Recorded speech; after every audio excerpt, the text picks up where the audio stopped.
Okay, I'm going to take you through a travelogue with Sleeping Beauty through many, many centuries.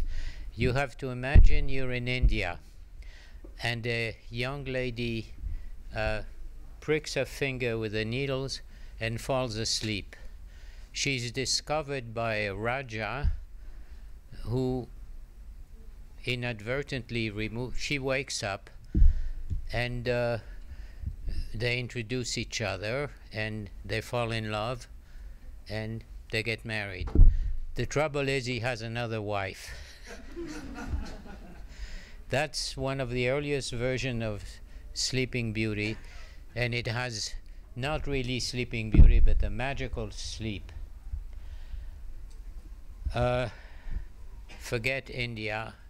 We are now in southern France and northern Spain, and I'm going to read you an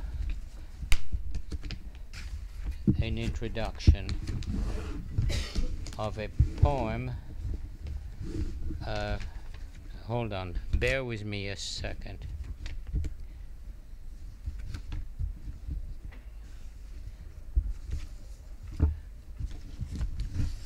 We are now in southern France, in a region north of Barcelona, and they don't speak French. They speak a dialect. It's Catalan. And the introduction of this poem says this. I'm quoting, "Although the French is a beautiful language, I do not care for these people. They are arrogant and pretentious. Their arrogance doesn't appeal to me. So I will tell this story in our own original language, Catalan." And it's a story of a daughter of an emperor who dies after a meal, and she's not really dead, and the father doesn't want to bury such a beautiful woman, so he puts her in a room in a palace, and there she is, and a couple of years later she's discovered by a young man, and now this is very important. He talks to her and she responds, and he realizes that she's not dead, she's alive, she smiles, and he makes love to her. And then he puts his ring in her finger and disappears. Now I have to make a parenthesis. In all these versions, and this you can question me in the question period, there is no rape of Sleeping Beauty. She is sleeping, but she responds to the men who talk to her. Then he disappears, and a few months later she wakes up, and everybody's worried about what happened. And finally, the mystery of the rings is explained, and she marries a lover. This is making love before marriage. And with a great blessing, they were married. The name is very poetic. In Catalan, she is Fleur de Joie, Fleur de Joy, and Frère de Joie in French or in Catalan, and Sister of Pleasure. All right, let's go a few more centuries, and now we go to something rather complex. The first books that were printed, as you know, was the Bible, and then religious books. But after a while, the first book printed in France and in Spain were novels of chivalry. The novels of chivalry that are ridiculed by Cervantes. And this is a novel, an enormous novel in 6 volumes. It took 3 years to be published. The printing is in Gothic character. It was printed twice in 1531. And this is a novel of Perceforest. I'll translate that directly. The trailblazer through the forest. And it's a king, the trailblazer through the forest, who's a king of Scotland and of England. It's a magical kingdom. It's mythology and history mixed together. It's supposed to prove that the kings of England descended from the kings from the time of the Trojan War. I'll pass these things along. You can skip this. It was to be published, but the publisher in Switzerland decided it would be too expensive to print all these 6 volumes in Gothic character. Now, you look at this and skip the introduction, and you can admire the Gothic print in the back. The reason why I talk about this novel, it's because it incorporates through 6 long volumes the first complete version of Sleeping Beauty. I have to ask you, if you wonder about what makes Sleeping Beauty complete, it has to have the following: the cause of the enchantment, you all know that, the arrival of the discoverer, the prince.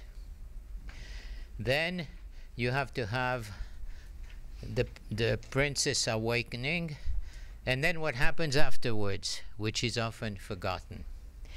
Well, in this long medieval novel, there is an English prince called Troilus, and he's looking forever for his fiancée, which is called Zelandine, and she's Dutch.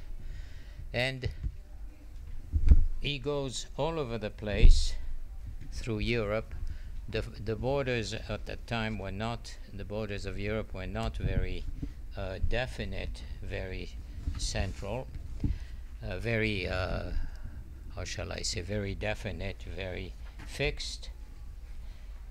And he discovers her. She is his fiancée, and she disappeared, and he wanders all over Europe to find her.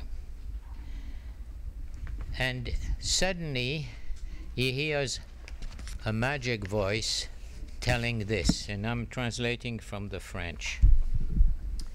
Noble knight, don't be discouraged. If you're capable to enter in the tower where your beloved is, you will find her. But you have to find the mysterious, I'm sorry, it's in the French, the mysterious slit through which you will find the fruit that will bring guérison, what's the word, cure to your lover.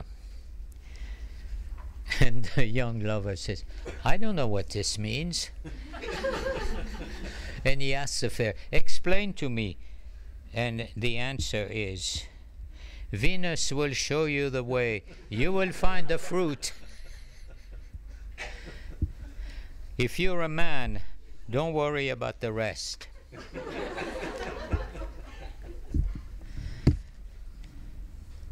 But Sleeping Beauty or Zelandin is an tower. He can't get in.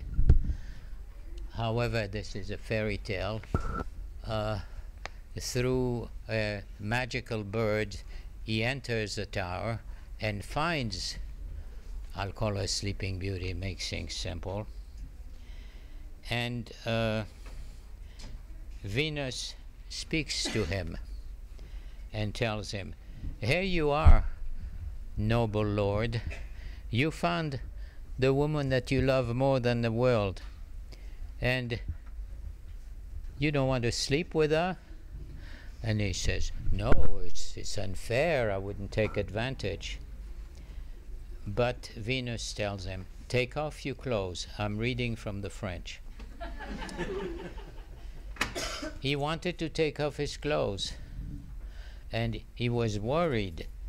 And then Venus told him, this is all in a magical way, you're a coward if you don't do what I'm suggesting to do. So he takes off his clothes, lifts the blanket, and finds her stark naked and asleep. So he asks her if he can kiss her, and he notices that her color is somewhat reddening and so forth. And so he makes love to her and disappeared, because she suddenly smiled and she was about to talk and he was terrified. Remember, this is his fiancée. And he disappears, and many, many adventures, tournaments, complications. She's about to be married to somebody else, but he finally proves that he is a real fiancé, and everything ends well. So I have a question to ask you. Where is the story of Sleeping Beauty?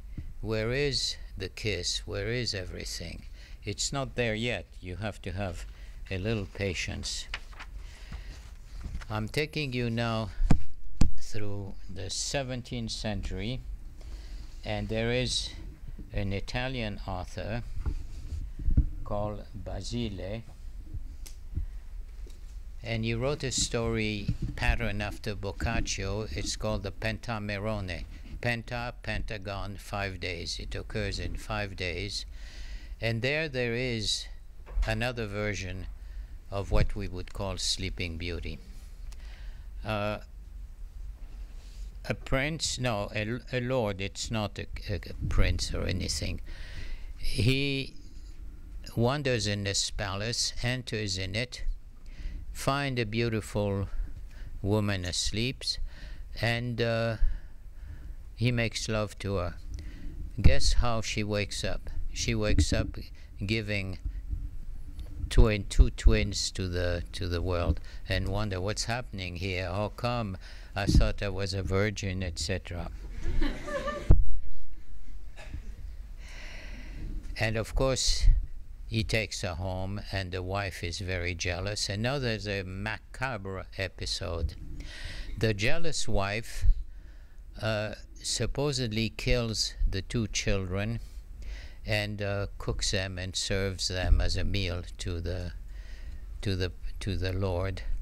But they were saved by the cook, who had pity on the children. He hid them in the kitchen and serves some other animal. I forgot what it was. All right, this happened in 1636, not exactly in Italian, in Neapolitan. Now there comes a name that some of you must have heard. It begins with a P, Charles Perrault. Shall I spell it? Perrault. The end of the 17th century. And he is the first author to have coined the word Sleeping Beauty in the wood. In French is La Belle au Bois dormant, the Sleeping Beauty in the woods. And this story in French is practically the same as the Italian or Neapolitan author. All right, now I have to say a word to the feminist in this audience. There was no rape. Sleeping Beauty was not rape. She was always, or let's say in modern terms, it was consensual sex. But what about the, I don't know, the erotic element? What about the acceptance by the contemporary public? Here is a French farce at the time of Perrault. A princess is discovered by, this is a farce, by a knight, and the first thing he tells her, "Are you a virgin?" And she said, "Of course, I've slept 300 years. He said, "Oh, the thing is doubtful." All right, so now I'm going to give you some material. You can keep it, read it. If you feel like return it, you return it. I'm just about finished, and there'll be question. I just want to say that I have told you the story verbatim. I made it simple, and I didn't give you an interpretation. And I apologize for being a man in telling such a terrible story. To be understood, Sleeping Beauty should be explained by a woman. Has any one of you read The Second Sex by Simone de Beauvoir? She said Sleeping Beauty is a metaphor of the adolescent woman waiting for the prince to come and awakening her to sexuality. That's an interpretation. Now, the important thing to understand is that there is no rape. If when I was teaching I told that to my student, I was wrong. It's always a sleep which is magical, and the only way, it's almost like a therapy, the only way to wake up Sleeping Beauty is to make love to her. So that's all I can say for the time being, and I want it to be somewhat schematic. And now, oh yes, now I have to give you something really erotic. Really. Have you heard of the novel A Woman Who Wrote Stories of Vampire, Anne Rice? I knew you would know Anne Rice. What you don't know is that Anne Rice wrote a series of novels with another name, Anne Roquelaure, R-O-Q-U-E-L-A-U-R-E. You find it on the web. Guess what the title of this novel? The Awakening of Sleeping Beauty. The trilogy of Sleeping Beauty is what happens to Sleeping Beauty when she is discovered and becomes practically a sexual slave until she finds real love. It's a very erotic series by Anne Rice. I I read it some years ago. I loaned the book to a friend and it disappeared. But you will find it in the internet. The Sleeping Beauty trilogy. Okay, I'm finished.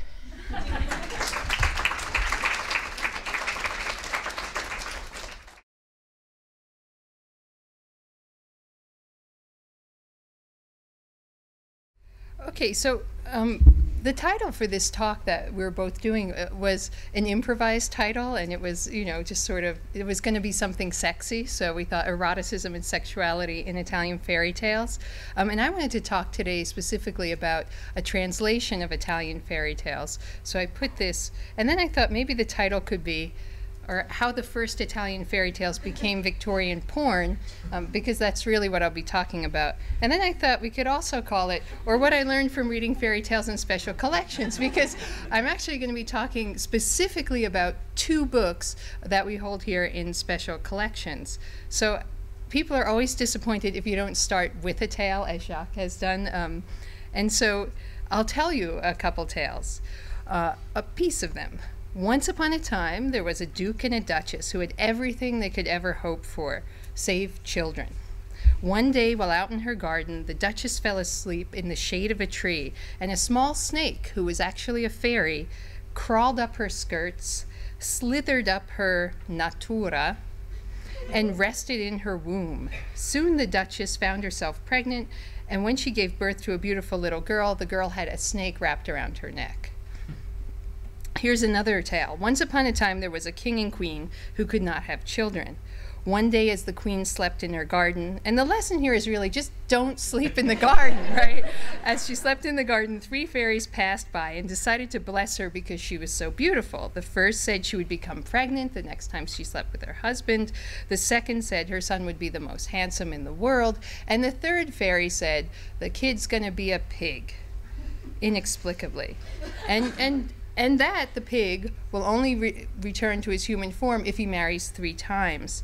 After killing his first 2 wives by goring them violently to death, the pig prince finds love, a love match in the poor but kind girl named Meldina. On their wedding night, Sir Pig, here I'm quoting, rose to his feet and licked her face, throat, bosom, and shoulders, and she, for her part, caressed and kissed him so that he was completely inflamed with love. And it goes on from there, and they have no problem consummating that marriage. When my students, who are mainly raised on a diet of Disney fairy tales, read these, they're simultaneously delighted, like sex, and horrified, sex, right? And it's kind of like, what to do with it. And these 2 tales that I've just told you probably they come from the most important fairy tale writer you've probably never ever heard of, right? Gianfrancesco Straparola. And he wrote a work called Le Piacevoli Notti, which has various titles depending on the edition. And it's a collection of 74 tales, and it contains the first fairy tales that were published in Europe, including Puss in Boots.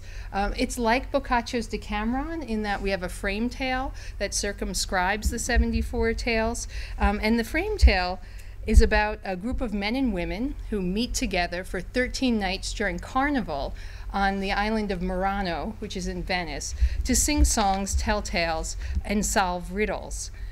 It was first published in 1550, 1 volume, and then a 2nd volume in 1553. And as I mentioned, we're interested in it because it contains the first fairy tales published in Europe, including Puss in Boots.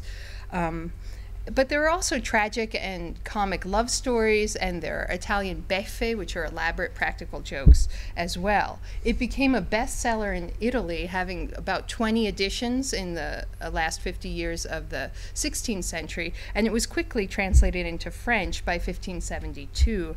By the 17th century, the French writer Madame de Murat would admit the importance of Straparola, not only for the Italian tradition, but also for the French tradition. In a preface to a collection of her tales, she says, "I took the ideas for some of these tales from an earlier author entitled The Pleasant Nights of Signor Straparola, printed for the 16th time in 1615. These tales were apparently very fashionable during the last century, as there's been so much discussed about this book. The ladies who up until now have written in this genre have drawn from the same source, at least for the most part." So many of these French women and men writers of fairy tales are using Straparola, not copying him, but using him as a source. So it's rather surprising that the first English translation of this work, a work that seems to be rather important, is printed in 1894. And it was translated by a man named William George Waters. He goes by W.G. Waters. And he titled the work The Facetious Nights. And one day I was searching for a copy of this on the internet, and up popped something else, a book called The Merry Nights, issued by Fredonia Books in 2004. And I thought, wow, maybe this is another translation. But it's actually an anthology of 15 of Waters' tales. And I ordered it, and it arrived, and I, immediately read the blurb, flipped it over, didn't open the book yet, and read the blurb. And the blurb was shocking. It said, "This collection of panurgic stories is a veritable handbook on amorous intrigue, but is vastly more facetious than the Heptameron or the Decameron. Its contents include," obviously these are titles, "Trust Not a Friend," "The Way of All Wives," "The Priest Who Would Not Be Castrated," "A Mistake in the Dark." You can only imagine what that was, right? "The Revenge Indelicate," "Cuckolds Will Be Cuckolds," "Adultery Interrupted," "Tables Turned Upon Wives," and "The Hermaphrodite," amongst others, right? Like once you get to the hermaphrodite, like what more could there be? But there are others. And I saw that and I thought, what? What is this? A veritable handbook on amorous intrigue? Was this the same text I had been studying for years? Like, I had never viewed the text as this. And it struck me as weird, even though I knew that the fairy tales contained, as I read for you, erotic sections and elements, and there's erotic content for sure, but I just never thought of it as quite so racy. And I guess I always thought of Straparola as, the founder of the European fairy tale tradition in some way, at least the literary fairy tale. And my own research has focused on the intersection of the fairy tale and science, and lately I've been looking at Straparola in terms of representations of love magic, which is related to this, but not quite that. And it's interesting that The Merry Nights only contains one fairy tale, and that's the fairy tale about a very poor girl whose older bossy sister, and I'm a younger sister, so I cheer for her, the older bossy sister gives her their only 3 pennies to go to the market to get food, and she sees this really nice doll, and she buys the doll instead, and the older sister's really angry and beats her almost to a pulp, and that night the doll says, "Mamma, caca," which you could understand even if you don't know Italian, right? And the girl puts out a little sheet, and the doll poops money.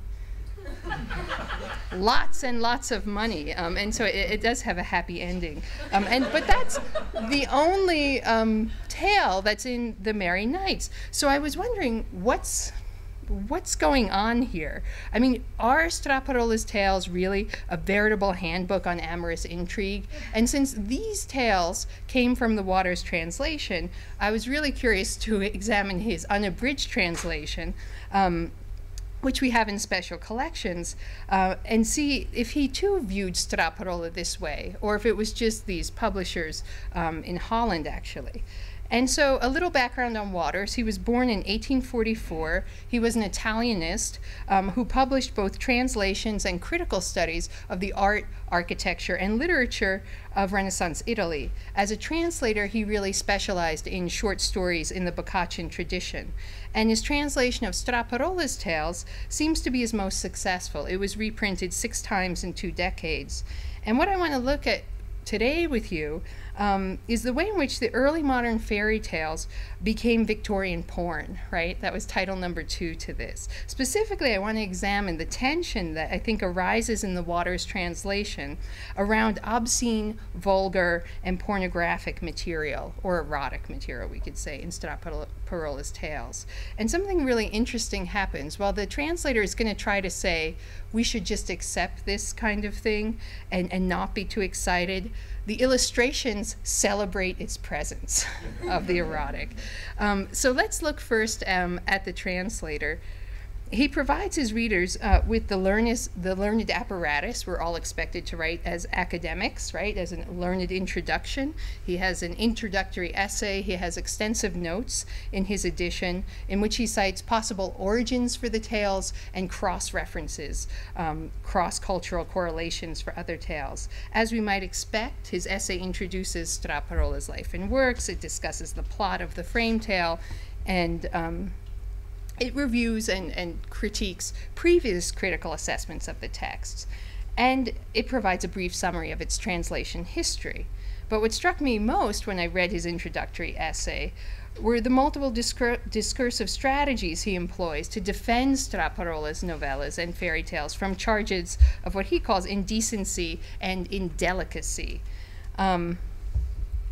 Like contemporary critics, Waters notes that Straparola gathered together many different types of tales in his collection, ranging from fairy tales like Puss in Boots, which he praises as an original product of Straparola's brain, to romances of chivalry, in the elaboration of which a generous amount of magic and mystery is employed. As for the rest, he says, the residue is made up of stories of intrigue and buffo tales of popular Italian life, some of which are fulsome in subject and broad in treatment, but with regard to the majority of these, one is disposed to be lenient, inasmuch as the fun, though somewhat indelicate, is real fun. Not only are some of Straparola's tales somewhat indelicate, but many of the riddles that follow each tale, so a tale is told and then the narrator tells a riddle in verse, many of them are examples of double entendre that initially suggest an obscene solution. I'll give you one. So I guess I should read it. I blush to tell my name aright, rough to touch and rude to sight. Wide and toothless is my mouth, red of hue, my lips uncouth, black all round and from below. Ardor oft will make me glow, rouse my passion closely pent, make me foam till I am spent. A scullion base may even abuse me, and all men at their pleasure use me. Think about what the answer might be. Now, Waters notes, keep thinking, he notes that when the graceful and modest damsel, who may have been the author, proceeds to give the true explanation of her riddle, she never fails to demonstrate clearly to the gentle company that her enigma, from beginning to end, is entirely free from all that is unseemly. So, does anyone want to hazard a solution?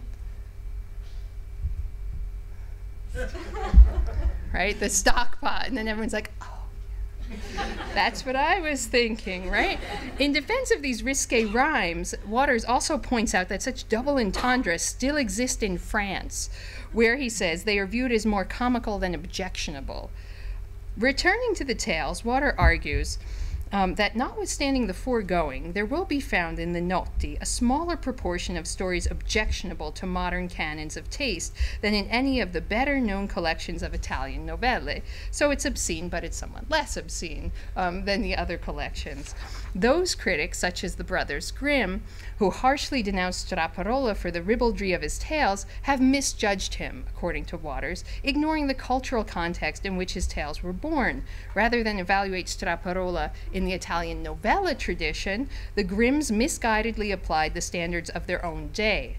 Waters prefers to consider Straparola's use of obscenity and ribaldry in the context of the author's literary milieu. Indeed, Waters argues, if we place Straparola's tales alongside those of Giambattista Basile, whom Jacques mentioned, the other great Italian author of fairy tales, it would be clear that the award for the propriety of language would assuredly not always be given to the Neapolitan. This Victorian English is a treat. Because in Straparola's tales we find a true comic vein, one may perhaps be permitted to beg indulgence for occasional lapses, lapses which are assuredly fewer in number and probably more lax in character than those of novelists of greater fame. Although he might be guilty of offending Victorian sensibilities, he's less likely to do so than his peers. Furthermore, Waters asserts that Straparola's contemporaries were unperturbed by the lascivious content of his tales, for when the church censored the text, they excised anti-clerical tales and not what we would consider pornographic tales or tales with sexually explicit content. For Waters, the print history of Le Piacevoli Notti supports his thesis that the sexual material was not offensive to Straparola's earliest public. He states that a German translator of Rabelais' Gargantua argued in 1608 that if ladies' ears were not offended by the likes of Straparola, then they should not be offended by Rabelais. Ultimately, Waters urges his own readers to judge Straparola by the cultural norms and customs of 16th century Italy rather than those of 19th century England. Okay, that sounded good to me, like a good way to read. While Waters labors to downplay the amorous intrigues found in Straparola's tales, an examination of the material trappings of his translation reveals it to be erotic or even pornographic literature. Waters' translation was privately printed by the Society of Bibliophiles, and that's just the frontispiece there. It might be kind of, well, you can see that just fine. Waters' translation was privately printed by the Society of Bibliophiles and sold by subscription only in print runs numbering from 300 to 1,000. And you can see that number within the book. There's a number, like this is number 300 and something. It's featuring high quality Venetian paper and richly illustrated with both color and black and white plates by Edward R. Hughes and the French illustrator Jules Garnet. The multi-volume translation was clearly intended for a well-to-do readership. And while to our 21st century eyes, such characteristics might not be considered indicators of pornographic content, they were signs of smut in Victorian England. And so we have to know something about pornography. And we can consider the concept of pornography perhaps a Victorian invention. According to the Oxford English Dictionary, the word pornography enters the English language only in 1842.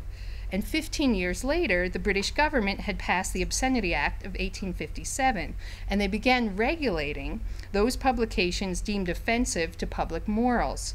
Various citizens groups formed to encourage the government to confiscate obscene or immoral materials.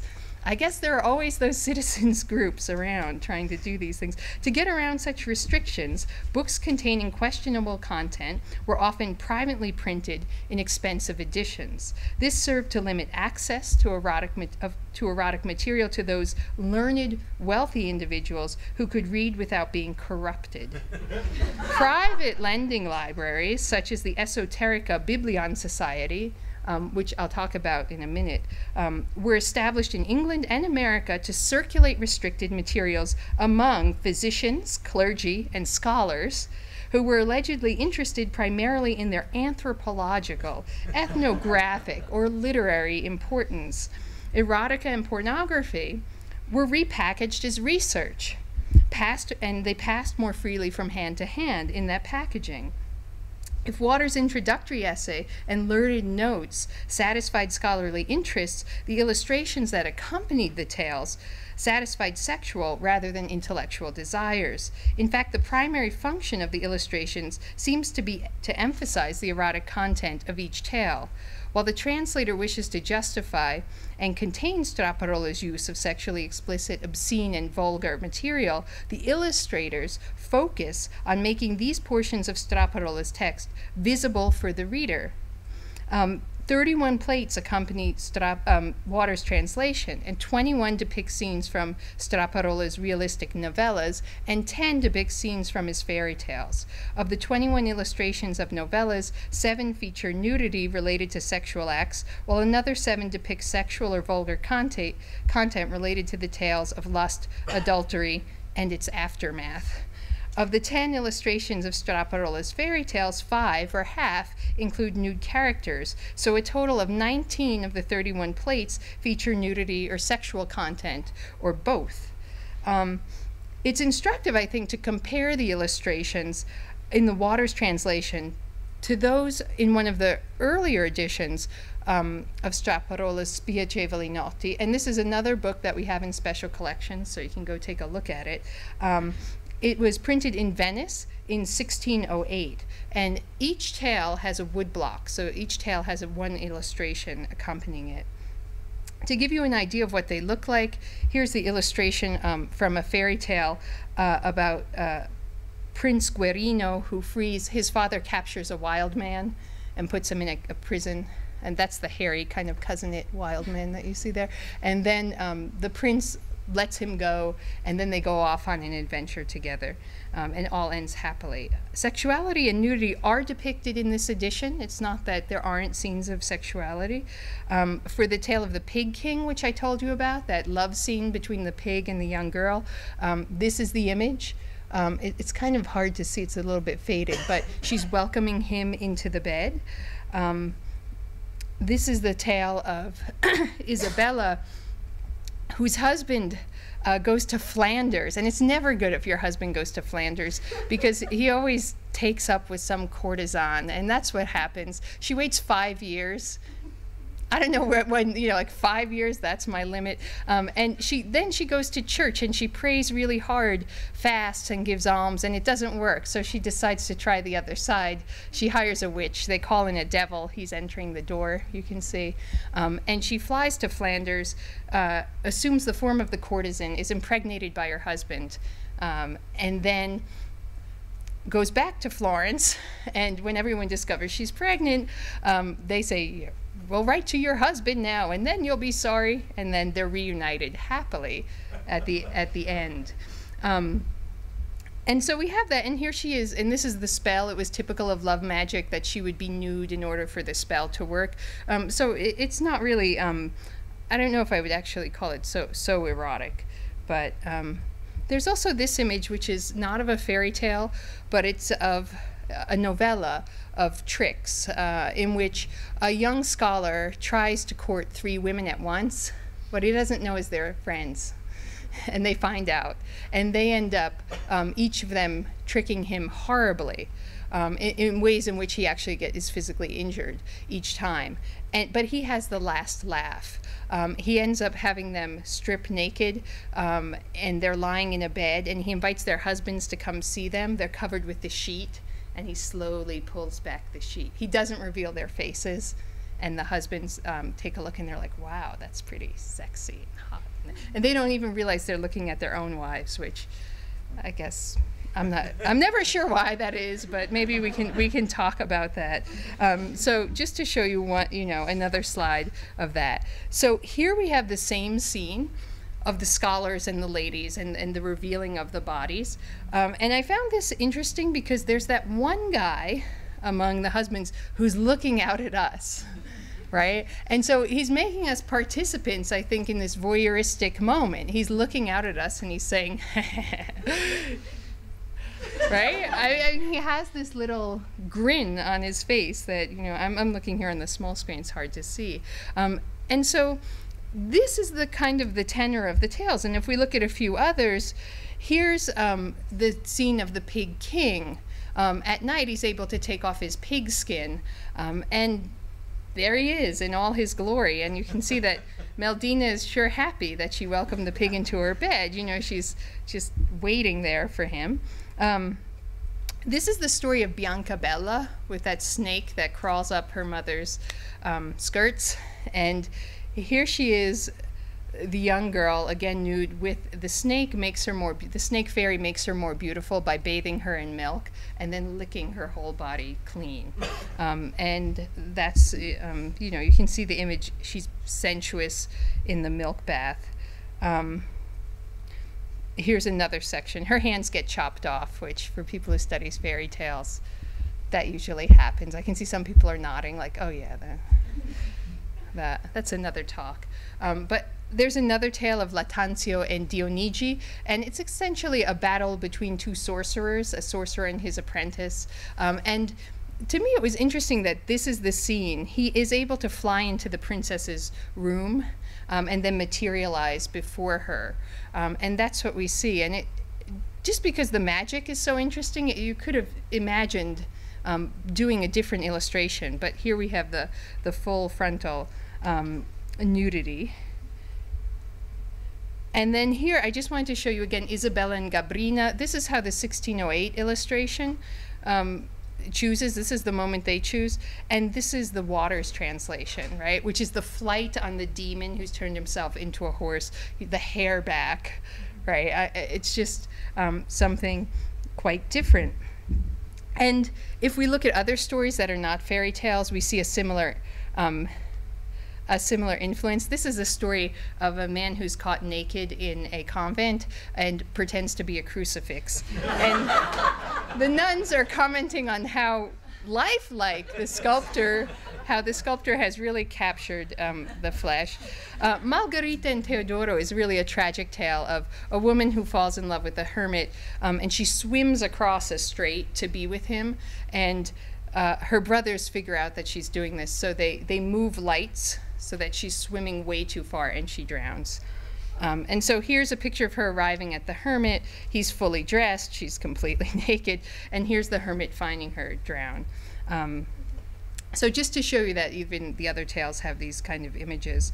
And I'm sure that to your eyes, you know, when I said Victorian porn, you're probably, and now you're like, this is it? It might be a little bit of a letdown because the images are rather tame. And I have to admit, for this project, I did look at a lot of Victorian pornography research, and these images, compared to that stuff, really are not hardcore.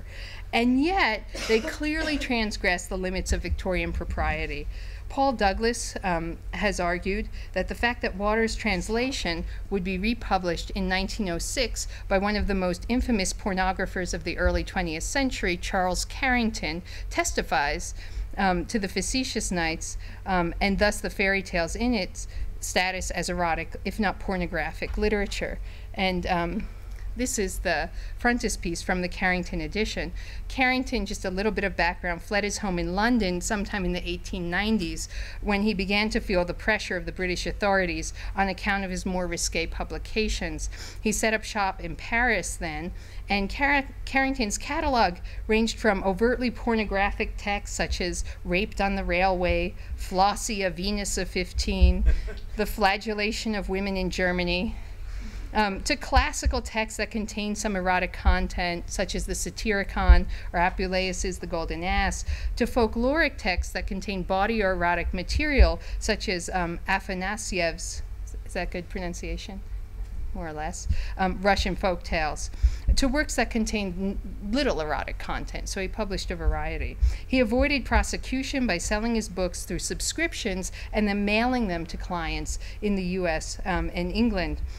As he indicated prominently in this edition, where he advertises himself as a publisher of such artistic, folkloric, he indicates prominently here that he's actually a publisher of artistic, folkloric, and historical texts. Although no indication is given on the title page, nor indeed anywhere in this whole book, the 2 volumes, the translation is completely Waters' translation, and the foreword and the table of origins and imitations, other lists of tale relations, is also stolen from Waters. About the only thing he didn't lift from Waters' translation are the illustrations, and in place of the plates that we saw, he hired 2 other illustrators who similarly provide racy illustrations, at least some nudity. This is the story of Doralice. It's a story of Donkey Skin. Her incestuous father wants to marry her. She escapes. He finds her, kills her 2 children. She's accused of the crime. You know how that goes. And so, like Waters' The Facetious Nights, Carrington's The Delectable Nights is an expensive book. He dresses up Straparola's tales with historiated initials and red Gothic lettering. And in the edition that I consulted, I found this ex libris for the Esoterica Biblion Society, which is one of those book societies that lent out pornography to people. This one was in Chicago, I believe. And there was also a warning pasted in the back cover, which I just loved, that you should be careful who handles this book, who, you know, into whose hands this book may fall. So perhaps at least in the late 19th and early 20th century, Straparola's text was a veritable handbook on amorous intrigue. And here I'm going to so what can we make of all this? And how should we interpret the way in which the Victorians were looking at these Italian tales? In the Translators' Invisibility of 1995, Lawrence Venuti theorizes that because translation is a double writing, a rewriting of the foreign text according to domestic cultural values, any translation requires a double reading as both communication and inscription. Reading a translation as a translation means reflecting on its conditions, the domestic dialects and discourses in which it was written, and the domestic cultural situation in which it was read. This reading is historicizing. It draws a distinction between the foreign past and the domestic present. Paul Douglas has suggested that to understand the domestic present in which Waters translated Straparola, we need to look at another translator and another collection of tales, Sir Richard Burton and the Arabian Nights. And here's just a little background for Burton. Burton published the first volume of his heavily annotated translation of the Arabian Nights in 1885 to 1887. His translation contained much more erotic material than previous translations, as well as copious notes which provided details on the sexual customs and practices of Arabs. He says, the publication of Burton's Nights sparked a heated debate. Burton's detractors dismissed his translation as mere filth disguised as scholarship that threatened British morals. In response, Burton penned one of the first theoretical descriptions of pornography in the terminal essay to the 9th volume of the Nights. There and in the press, Burton would defend his translation as an ethnographic study aimed at bolstering the British imperialist project by providing English readers with a deeper understanding of Arab character. Yikes. At the same time, Burton's translation attacked what he perceived to be English prudery. In part, Burton justified his translation by arguing that it was never intended for the general reader. Many of his supporters agreed that if access to texts with explicit sexual or erotic content were limited through such mechanisms as private printings and expensive editions only within the economic reach of the elite classes, then no harm would be done to public morals. Learned specialists could, of course, handle such material without being negatively influenced by it. Such a belief clearly influenced the way in which the first complete English translation of Straparola's Piacevoli Notti entered the literary marketplace. And I think contemplating using Venuti's idea of what's domestic and present in Waters' translation, the proximity of the fairy tale to erotic literature and folklore at the same time encourages us to re-examine perhaps our own assumptions regarding the erotic content of Straparola's novellas and fairy tales. And I just ended with more questions and not really a conclusion, but was such sexually charged content truly unremarkable to Straparola's first readers, as Water asserts? Or did it serve in part to make his collection of tales a bestseller, and to make fairy tales soon a bestseller in France? What role did the erotic content of his fairy tales play in the limited success of the literary fairy tale on Italian soil? Not many Italians wrote fairy tales, and then many French authors take on the genre. Is the erotic nature of Straparola's and later Basile's tales collections the reason that Italian women writers shunned both the novella and the literary fairy tale in the 16th and early 17th centuries? And was the erotic content of the fairy tales precisely what attracted the 17th century women writers in the French salon? We have to think about that, I think. Thank you.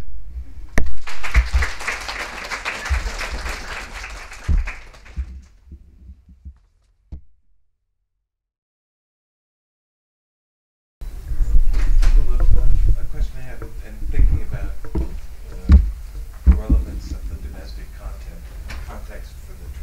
Mm-hmm. And for the production. I was struck by, and for various biographical as well as scholarly reasons, I've had reason to notice this phenomenon of the deluxe book piece of smut in the past. And I mentioned Grove Press before, and that's a right. good example. But in the Victorian context, artistic in the publishing world almost inevitably is a code word precisely for erotica or pornography. In the 18th century French context, the code word is philosophical. And you know, I'm just wondering how that works out. How is it that in the Victorian context, at least, and I'm not asking you to speak, maybe Jacques could do that actually, but in the Victorian context, how is it that specifically it's the artistic that gets associated specifically with the erotic and the pornographic, such that you use that term and everybody knows what you mean? Yeah, that's a good question. You know, I think that in some ways, I always wonder if it's not about, you know, Victorians traveling to Italy, and we remember, you know, Waters as the, you know, a scholar of Renaissance art as well as a translator and Renaissance architecture, and I just have this feeling that his view of Italians is of this kind of sexy Latin race with all of their naked statues and naked pictures. And I mean, this is very much a guess, but I'm wondering if it's not that kind of view. I mean, maybe Michaela's in the back, and I know that she, you know, works on Italian identity, but I feel like there's something going on here with the view of sort of what is specifically Italian, and that idea that it's, you know, the Decameron, the racy tales, and this, and that is something intrinsically Italian, Southern European. I don't know. It's a good question. But of course, Americans have always coded France as being, you know, artistic. Or philosophical. Louisa May Alcott's 8 Cousins, when Rose is reading aloud to Uncle Alex from a French novel, she stumbles and can't go on. She goes, "Oh, it sounds so," she's trying to translate it. She goes, "It sounds so coarse and bad in English." But in French, you know, it all It's sounds very beautiful and refined. I guess I'm interested, like, what happens next? Like, how on earth did Disney's writers sort of look at this Victorian porn and think, oh yeah, this is perfect for our small children? Like, is there I think there are sort of two things going on, and it's interesting that Straparola, his tales aren't repackaged for children, and in 1848, Basile's tales, which have a lot more sex, I think, a lot more going on in those, are in fact repackaged for children in a super weird edition in which the frame tales been removed, which is all about pregnancy and all of this. That's been removed, and then the tales have been rewritten and cleaned up, and it's clearly marketed for children, and it has an absolutely dense academic essay appended to it. And so I think that text shows us sort of the two directions that fairy tales are taking in the 19th century. There's that kind of academic, the Grimms, and the Grimms go perhaps, you know, they do become tales for children, but there's the academic side, and then there's the didactic side. And the Italians, it's interesting to me that as children we don't read the Italians. Right? I mean, we read the Grimms. Those are the stories that get read usually. I mean, I didn't know any of these tales until I was much older. But that raises an interesting question, methodological question, among other things, as well as ideological. If you look at you know, recent studies of fairy tales and the interpretation of fairy tales, the major ones like what's his face? Sorry? Bettelheim. Well, Bettelheim, Zeitz, and Tatar, all of them are focusing on the Grimm stories, and thus they're all focusing on prettied up versions of stories that in many ways require no gloss of the sort that they provide. And that's a very curious phenomenon. Well, you know, you could say that words and stories have two sides. You could almost say that I wrote about that. It's called the unconscious of Sleeping Beauty. You see, when you think of a fairy tale, you have to look at it three ways: the male, the female, and then the listener, the person who tells the story. You assume that the prince in Sleeping Beauty dreams of finding an available female, but he only dreams of it once the fairy tale. In the same way, you could say that Sleeping Beauty unconsciously is waiting to be discovered. Then you have to think of who tells a story. It's very complicated, you see. Remember what Freud said. A story always has the father, the mother, the children. So many people are involved. So you have to think that stories evolved in terms of the complexity of human nature. I don't know. That's what I can contribute to this discussion. It seems like a lot of contemporary versions of fairy tales and certainly fables are very moralistic. You know, there's a lesson to be learned. And you know, you even said, I guess the lesson is don't fall asleep in the garden. Or at least keep your legs together. Don't wear skirts. Was that the intention then? Were they trying to, was it a cautionary tale? I don't think so. I think that when the women and men in this collection, mainly the women, tell the tales, they often say in the beginning that they're going to illustrate a maxim or a moral or some idea, but a lot of times they're not really didactic, like be good to behave in this way. A lot of times they're illustrating just general truths, that it's better to be human than an animal, or or it's women can really hate their husbands, and here's a story that illustrates that. So it doesn't have exactly the kind of grim stories. If you look in Basile, the other writer, Italian writer of the 17th century, he actually puts perplexing morals that work against the tale, and so in that sense, it's a mockery of this idea that the tale is going to be didactic and come to this close. And I think that really in the 19th century, you have a number of things happening. Print improvements with just the printing presses, so it's easier to print books with illustrations that are cheap. So books for children that are specifically made for children become affordable for many people. You have a lot of nationalist projects of getting like the literature Germany to form a German identity, and then even in Italy they're using fairy tales in the 19th century to form Italian identity within schools and that sort of thing. So the tales originally, I think, are fun. I think it's important to note that they're told during Straparola, during Carnival, right, which is a moment in which the world is upside down and people are much more freer, especially in Venice, to do whatever they want, right, because they're wearing masks and full face masks and that sort of thing. So I think it actually goes against the didactic in some ways. This is a question for Jacques. I can't resist pressing you on the claim that there is no rape in Sleeping Beauty. If someone is deeply enough asleep that when she wakes up to find herself pregnant, she has no idea how it happens. Yeah. Why is that not kind of a situation of compromised volition? It's a delicate situation. I don't know how to answer that. A rape is a rape, but the story is the story mentions the Sleeping Beauty responding, so it's consensual sex. What is mysterious is why she delivers babies so quickly. Any woman knows that you're not pregnant the first time. You hope. You hope. You hope.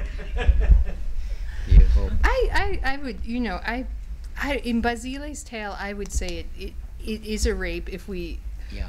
define rape as lack of consent, because Yes. she's completely asleep, right? Yeah. The prince comes in, he impregnates her, she gives birth and she's still asleep actually, right? And then fairies are helping the babies nurse by carrying them up to the breast, and then one of the babies sort of misses the target and sucks the flax out, right? And so that's when she wakes up, when that splinter comes out. So in that case, I'm going to have to disagree. And I think that there's no consent in that one. Don't you think? I agree. In this Basile. case, yes. In this case, yes. But doesn't that also raise other possibilities? I mean, it's a rape depending on what you take to be the incepted point of view of the story. So, and I'm not trying to defend the stories against the charge of rape. I'm just trying to complicate the perspectives. If we read it as a male fantasy, and therefore from the point of view of every prince walking in and hoping he's going to find the beautiful, compliant, drugged girl at his disposal, it's a rape. But if, in a sort of Bettelheimian spirit, we take it as a dream, an erotic dream of the girls, Yes. sort of imagining a future, then it's a different thing. I'm just trying to complicate it. You're complicating it in a way that's making me slightly nauseous. I don't like that. No, I mean, I see that. That makes it complicated. I guess Bettelheim would say these things, but I mean. I have a completely unrelated question about the riddling, the double entendre. Is that part of the culture, or were they created just for the tales? Some of them seem to come from other collections. So there are 74. So this collection is like a collection of tales, but it's also a collection of riddles. And a later publisher actually took out all the riddles and then just published them alone. Like, hey, here's a book of riddles stolen from this other text. And so some of them seem to have origins in other texts, and other ones seem original. That at least, I mean, original in the sense that we cannot point to another text at this point and say that's where it comes from. I just wonder, because there's something similar that's part of Russian culture about marriage tradition, where as part of the marriage celebration, there are these sexually toned riddles that have a completely, innocent Really? answer, and it's like a game. Yeah, I think that's the spirit also of carnival. And some of there's a senora who's in charge of the storytelling, and sometimes she chastises the women and says, oh, and then they reveal their sort of non-pornographic solution, and everyone laughs, right? So it is the same idea. But it's the marriage setting, and so of course it's really sexual. It's right. I just thought yeah, that's an interesting connection. Can I tell you a fairy tale from an American fairy tale from James Thurber? It's his version of Red Riding Hood. So Red Riding Hood was invited to go to bed by the wolf, but Red Riding Hood had a 45 in her blouse. She took a 45 and killed the wolf. The moral is girls today are not as stupid as they were long ago. We can get behind that story, right? Yes, because I noticed there was the story with the snake, like licking the milk off the girl, and then there was a story with the pig. Was this animal sexuality common, or in these stories? In the stories, or with the Yeah. pig? It's an interesting question. There are a lot of stories with the animal bridegroom, Yes. That's sort of a classic type, or the fairies that sort of thing. It's interesting, in the time there were anxieties about bestiality and about interspecies mating, and many people thought, not everyone, but many even learned people thought that humans and animals could produce hybrid children, offspring, or monstrous offspring, and so that's also running through these tales. And I think there's also, because it's Venice in the Renaissance, and Venice is a very stratified society in which you couldn't move or marry among classes, I think that the beasts often are also reflecting ideas of interclass anxieties of interclass marriage. So I think it's complicated, in which we find the animals across cultures, I think, but then they have particular meaning. At least that's the way that's the kind of reader I am, so I would say.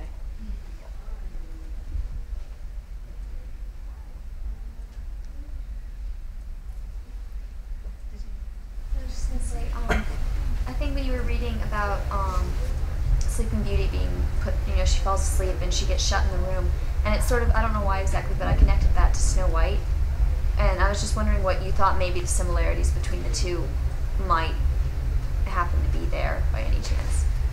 Snow White is a German version. Yeah.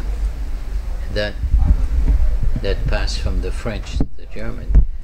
I can't trace that invention, but it's an interesting name. And while you were talking, I also thought of another great modern Sleeping Beauty is Almodovar's film, Talk to Her. Yeah. That's a weird and very strange Sleeping Beauty, but it's another Sleeping Beauty tale. The Woman in the Verge, is that the one you have in mind? No. The Oh, one no, where the one. he ties a woman. Oh, no. That sounds like my paper, the ties a woman. It's a woman's in a coma. Yeah, there's a The woman in Woman the in a coma. Coma. I don't Oh, know what the yes. Spanish title is. Very morbid stories, but very, very well done in terms of films, yeah. Yes, the Woman in a Coma, but a coma is different from a magical sleep. Pretty much always happens on the first time in fairy tales. Yes. That's a warning tale. That's the moral, right? That's a moral. There's no more questions. Thank you very much for coming. Thank you for coming.